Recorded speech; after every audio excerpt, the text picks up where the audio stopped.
This is ZengoMD, and if you saw our first horrible history of hormones, you know how history's not treated the concept of proper bioidentical hormone replacement well. Women have been treated with horse piss pills for a generation with definite risks and debatable benefits. What's amazing is the story for male hormone treatment is not much better. Instead of horse piss, we have roid rage instead. Well, let's see how we got here and why this history still leads to problems with male hormone replacement treatments today.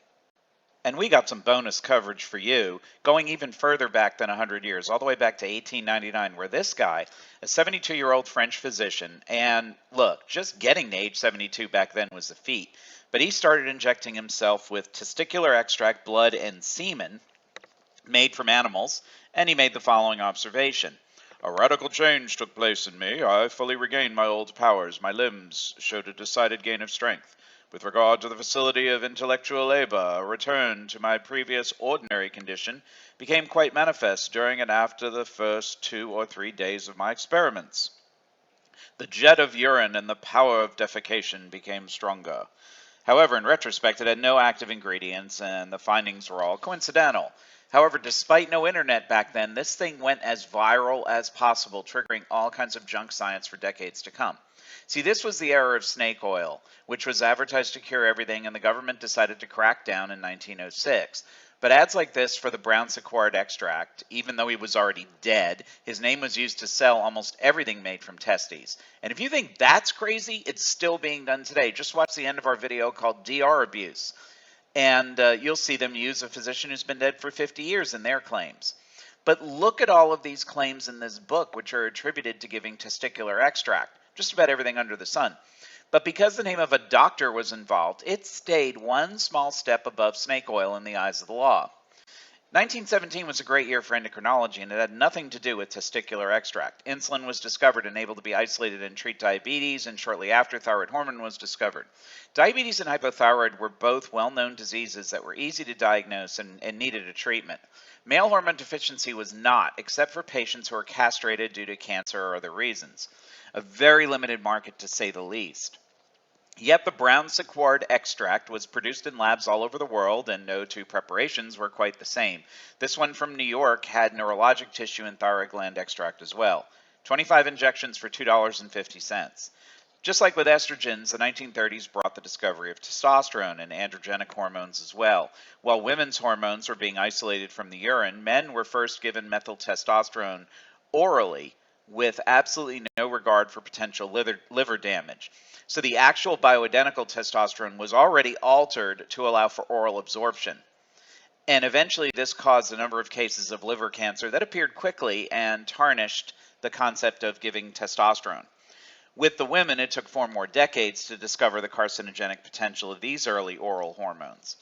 Well, this research in 1944 was actually pretty decent in that it attempted to diagnose which men needed testosterone, not only by looking at testosterone levels, which weren't available, but at urinary gonadotropins, substances made by the brain that stimulate the testes when production is low.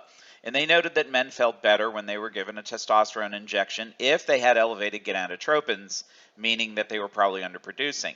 And this was not duplicated with a placebo injection. They were using actual natural testosterone. At around the same time, though, we had this very unscientific work to continue to push the stuff like the gonadal extracts. And look at the price, only 35 cents for some serious medical advice like how male hormone extracts can heal things like heart pain and restore sanity.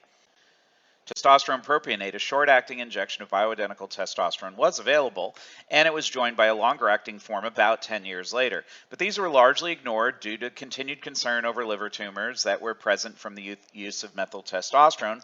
Also, nobody wanted the inconvenience of a shot. Everyone was pursuing the pill, the magic pill. But nobody knew that these cancers were largely caused by the hormone being given orally, and the dose rather than the hormone itself involved. Despite that work by Heller and Miles, injectable testosterone did not gain in popularity. Instead, labs were trying to create different oral preparations by altering the molecule. These were called anabolic steroids, which were designed to try to cause some kind of isolated function of testosterone, like muscle development, better than testosterone itself. By 1956, there were 256 of these on the market, and over 1,000 just 20 years later. Dianabol and stanozolol were the earliest and most popular. However, these were mostly hyped with very little evidence on safety. They were all compared to each other based on how much better they were than testosterone for building muscle. And they quickly became standard equipment for athletes and were instrumental in the creation of a brand new sport of bodybuilding in the 1960s. Yet the metabolites of these hormones were poorly understood, and it was impossible to check levels as well as establish a safe dose. With the help of Muscle Man over here, let's look at why some of these were some of the most dangerous substances ever prescribed. Psychologic effects like impulsivity, sexual aggression, hypomania, known as roid rage, and depression when the hormones were stopped. Cardiovascular effects like increased clots, heart attacks, and elevated LDL cholesterol and strokes. Gynecomastia, or breast development in men, was a problem, mainly due to the metabolism of these substances down to estrogenic products. Of course, liver tumors and cancer, especially from the oral ones. Oh, and their grapes turned to raisins, and in women who use these things, there was permanent body hair and clitoral enlargement, which did not reverse. Finally, when given to kids, yeah, that was done. They had short stature, and men all had accelerated hair loss. So you think all these negatives are bad enough. Well, they were nothing. It took losing gold medals to East Germany and a Canadian sprinter to really wake up awareness that these anabolic steroids were out of control. And of course, those eminent medical experts, Congress, stepped in and passed the Anabolic Steroids Control Act, which made all steroids Class 3 controlled. This would increase the penalties for use or trafficking without a prescription, trying to shut down the use in gyms and personal training. They defined an anabolic steroid as anything that promoted muscle growth, anything. They didn't define it only as synthetic substances. Therefore, testosterone was included in the category in this legislation. Actually, despite opposition from the American Medical Association and even the Drug Enforcement Agency itself that felt that natural testosterone should not be included because everybody has it. In reaction to the designer steroid industry, it just simply pushed precursor hormones that were not on the list, and things like that helped people like Mark McGwire hit 70 home runs in one season. So the government had to add these precursors to the controlled list in 2004. This legislation left natural testosterone in a state of limbo in the 1990s, despite the enanthate injection remaining available. It wasn't until 2000 when androgel was approved as a natural testosterone therapy and causing natural testosterone to gain some popularity. Androgel was originally a 1% gel, but was made available in a more concentrated one to lower the volume and reduce household transmission. And household transmission is still an issue compared to lower dose concentrated compounded creams, which we can actually make. Check out our videos on cream application for more details to see how to minimize this.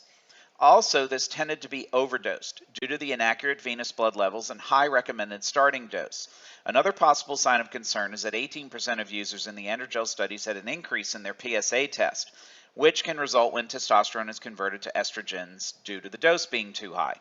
Finally, the real-world usage of testosterone gels in this testing and dosing environment led the FDA to issue a warning in 2018 regarding testosterone use in heart attack and stroke when given to men who do not perfectly qualify for replacement.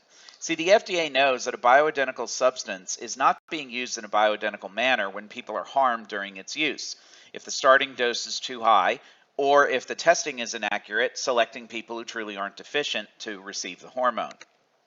We also see compounded testosterone pellets and the same injections from the 1950s also used, and you can review the issues with these two in our two-part video on pellets and injections.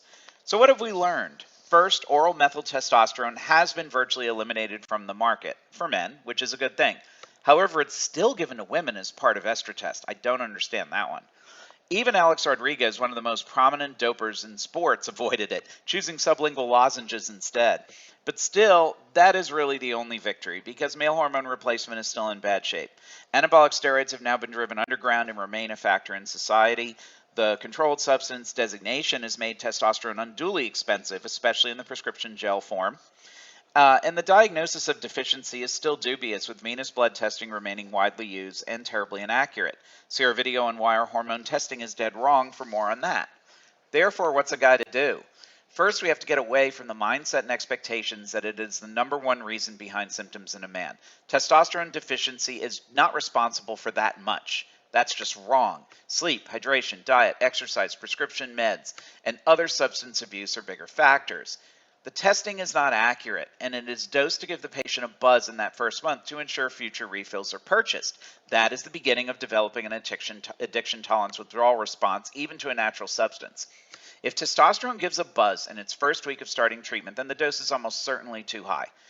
That's why we suggest that all men go through a thorough evaluation of lifestyle, stressors, adrenal, thyroid, and other hormones in addition to testosterone, which are all affected by the cumulative ravages of stress. We can check these in saliva to see the true presence of the hormone in the tissues and monitor all replacement using saliva. Using this approach, most patients feel their best at doses less than the typical androgel and injection doses being used now. Well, that's all for now. Check out our other videos on the state of testosterone replacement in men as we continue to rethink medicine for the next 100 years of male hormone treatment. Hopefully we'll do a better job than we did in the last 100.